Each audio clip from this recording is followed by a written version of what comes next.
बिना लक्ष्य के जीवन बिना पता लिखे उस पत्र के समान है जो कहीं भी नहीं पहुंच पाता। नमस्कार, मैं राजीव मल्होत्रा मोटिवेशनल स्पीकर आपका स्वागत करता हूं। लक्ष्य क्यों नहीं बना पाते? आखिर ऐसा क्या कारण है कि हम अपने लक्ष्य नहीं बना पाते? और आखिर ऐसा क्या करें कि हम लक्ष्य अपना बनाना शुरू करें, उन लक्ष्य को लिखना शुरू करें, उन लक्ष्य को महसूस करना शुरू करें? तो आज हम बात करेंगे कि लोग लक्ष्य क्यों नहीं बना पाते। लोग लक्ष्य क्यों नहीं बना पाते, उसका पहला कारण है नकारात्मक नजरिया। स्कूल्स में कोण, समकोण और तरह तरह के कोणों के बारे में बताया जाता है, पर लेकिन कभी दृष्टिकोण के बारे में कभी नहीं बताया जाता, कभी नहीं सिखाया जाता कि हर घटना के पीछे पॉजिटिव सोचो, पॉजिटिव देखो। लोग नकारात्मक नजरिया रखते हैं अपने प्रति, अपनी क्षमताओं को कम आंकते हैं, इसीलिए वो लक्ष्य नहीं बनाते।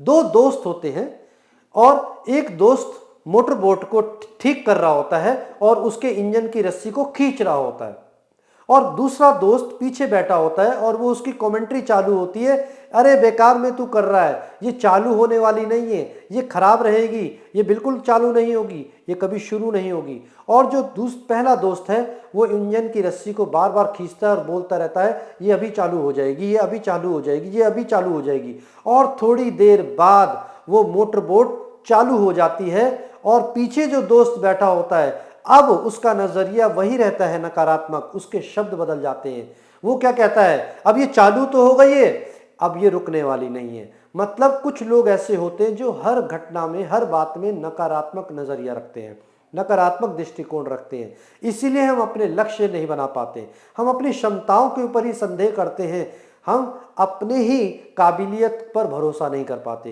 क्या मैं ये कर पाऊंगा? नहीं कर पाऊंगा। मैं पिछली बार भी असफल हो गया था, मैंने वो काम शुरू करा था, वहां पर भी मेरे को घाटा हुआ था, मैंने वो बिजनेस शुरू करा था, वहां पर भी मेरे को नुकसान हुआ था। मैं कभी कर ही नहीं पाऊंगा, मैं कभी कुछ बड़ा सोच ही नहीं पाऊंगा। ये नकारात्मक नजरिया सिर्फ अपने बारे में, हम अपने बारे में बना लेते हैं। तो लक्ष्य क्यों नहीं बना पाते? क्योंकि नकारात्मक नजरिया हर चीज को नकारात्मक तरीके से सोचने के लिए मजबूर कर देता है। दूसरा, लक्ष्य ना बनाने का दूसरा कारण असफलताओं से डर लगना। याद रखिए, जो सफल आदमी होते हैं वो असफलताओं की दर को दुगना करते हैं। सफल आदमी जितना असफल होता है वो उतना ही सफल होता चला जाता है। सफल आदमी, सक्सेसफुल पर्सन, जितना फेलियर का सामना करता है वो उतना सक्सेसफुल हो जाता है। थॉमस अल्वा एडिसन ने 1000 बार प्रयास करे बल्ब बनाने के, वो फेल हो गए। लोगों को लगा कि वो फेल हो गए, पर वो अपनी नजर में सक्सेसफुल थे। क्यों? क्योंकि उनको पता था 1000 तरीकों से बल्ब नहीं बनता है। तो असफलता का डर हमें आगे बढ़ने नहीं देता। अगर मैं फेल हो गया तो याद रखिए, अगर आप फेल हो रहे हैं तो आपको अनुभव मिल रहा है। आप फेल हो रहे हैं तो आपको अनुभव मिल रहा है, और अगर आप कुछ भी नहीं करेंगे तो आप फेल तो रहेंगे ही रहेंगे, अनुभव भी नहीं मिल पाएगा और आगे तरक्की के सारे साधन, सारे रास्ते बंद हो जाएंगे। तो इसीलिए असफलताओं से डरे नहीं, उनका आंखों में आंख डालकर सामना करिए और आगे बढ़ते रहिए, और क्या कमी रह गई उसमें सुधार करिए। लक्ष्य ना बनाने का और अगला कारण इच्छाओं की कमी। हमारे में इच्छा ही नहीं है, हम कुछ करना ही नहीं चाहते, जीवन में सिर्फ एक बिस्तर पे पड़े रहना चाहते हैं, पॉपकॉर्न की तरह आराम से जिंदगी जीना चाहते हैं। ऐसा जीवन सिर्फ हमें नरक की तरफ लेके जाता है। ऐसा जीवन हमारी औसत जिंदगी को बुलावा देता है। औसत सोच के कारण औसत व्यक्ति जिंदगी भर औसत जीवन जीता है। इच्छाएं होती नहीं है। कई लोगों को मैंने देखा है, वो पार्क में बैठकर सिर्फ गॉसिप्स करते हैं, चौराहे पर बैठकर सिर्फ गॉसिप्स करते हैं। क्या इन सब कामों से क्या कुछ आगे बढ़ने वाला है? नहीं। उनसे पूछा जाता है कि यार तुम्हारा जीवन का लक्ष्य क्या, तुम बनना क्या चाहते हो? कि यार हम कुछ नहीं बनना चाहते, हम आराम से यही बैठना चाहते हैं, जीवन में और कुछ करना ही नहीं चाहते।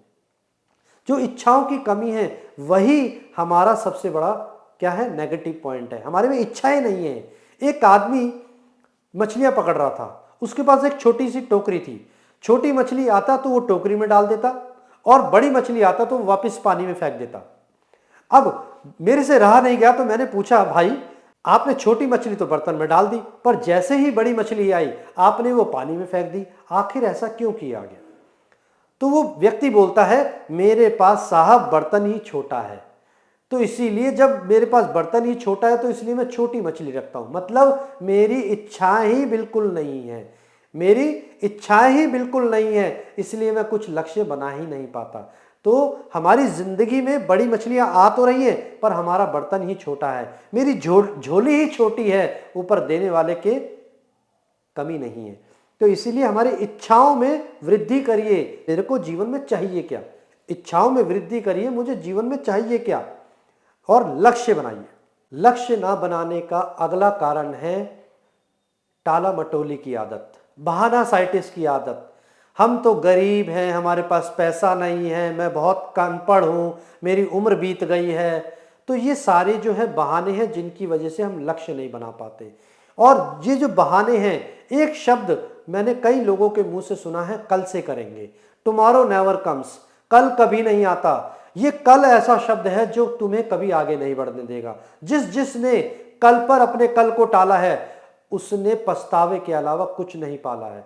इसीलिए अपने आप को हमेशा आज में जिए, जो करना है डू इट नाउ, अभी से करना है, कल पर टालना अपनी असफलताओं को बुलावा देना है, औसत जिंदगी को बुलावा देना है। लक्ष्य ना बनाने का अगला कारण है फियर ऑफ रिजेक्शन। लोग क्या कहेंगे, लोग मेरे पर हंसेंगे, अरे तू ऐसा काम कर रहा है, ऐसा काम कर रहा है, तेरे को अपने पिता का नाम बदनाम करना है क्या? याद रखिए, ये वही लोग बातें करते हैं जो जीवन में कुछ बड़ा नहीं सोच पाए, जो जीवन में औसत जिंदगी जीते हैं, औसत ही सोच रखते हैं, औसत ही लक्ष्य रखते हैं, और औसत ही जिंदगी जीकर औसत आदमी की तरह ही चले जाते हैं। सबसे बड़ा रोग क्या कहेंगे लोग, फियर ऑफ रिजेक्शन को आज ही छोड़ दीजिए। थॉमस अल्वा एडिसन ने 1000 बार रिजेक्शंस का सामना करा सिर्फ बल्ब बनाने के लिए। उन्होंने कितने इन्वेंशन करे, हर इन्वेंशन पर उनको रिजेक्शंस मिले, लोगों ने हंसा, लोगों ने मजाक उड़ाया। तो इसीलिए फियर ऑफ रिजेक्शंस की वजह से हम क्या करते हैं, अपने लक्ष्य को नहीं बना पाते। अगला कारण जो लक्ष्य नहीं बना पाते वो है कंफर्टेबल जोन। हम एक ऐसी डाल पर बैठे हैं जिस पर हम अपने कंफर्ट जोन को छोड़ना नहीं चाहते। एक राजा था, उसके 2 बाज थे। एक बाज जो है हमेशा उड़ता था और उड़ने के बाद बहुत ऊंची उड़ान करके वो अपने राजा को खुश करता था, और राजा उसको देखकर खुश होता था कि ये मेरा बाज बहुत ऊंचा उड़ता है। पर दूसरा बाज को देखकर वो बड़ा दुखी होता था कि ये बाज थोड़ा सा उड़ता है और वापस उसी डाल पर आता है। उस राजा ने पूरे राज्य में ऐलान करा दिया कि जो व्यक्ति इस बाज को उड़ाएगा उसको मैं मुंह मांगा इनाम दूंगा। बहुत से लोग आए और दूसरे बाज को उड़ाने की कोशिश की, पर वो उड़ा नहीं पाए, वापस वो उड़कर वापस उसी डाल पर आ जाता। एक व्यक्ति कहता है, राजा साहब मैं जो हूँ इस बाज को उड़ा दूंगा। राजा साहब बड़े खुश हुए। राजा साहब कहते हैं कि ठीक है आप उड़ाइए। वो व्यक्ति कहता है आप अगले दिन सुबह सुबह आइएगा, मैं उसको उड़ा के दिखाऊंगा। कहते ठीक है। जब राजा साहब आए तो वो कहते हैं बताइए दिखाओ कहाँ है दूसरा बाज। कह रहे वो देखो आसमान में उड़ रहा है। तो राजा साहब बड़े खुश हुए, कह रहे आखिर जी इतने लोगों ने प्रयास करे, आखिर वो क्यों नहीं सफल हो पाए और आप ही क्यों सफल हुए? तो वो व्यक्ति कहता है कि मैंने कुछ नहीं करा, ये जिस डाल पर बैठता था मैंने उसी डाल को काट दिया, वो जो कंफर्टेबल जोन था मैंने उसको खत्म कर दिया, अब ये सिर्फ उड़ने के अलावा इसके पास और कोई चारा नहीं है।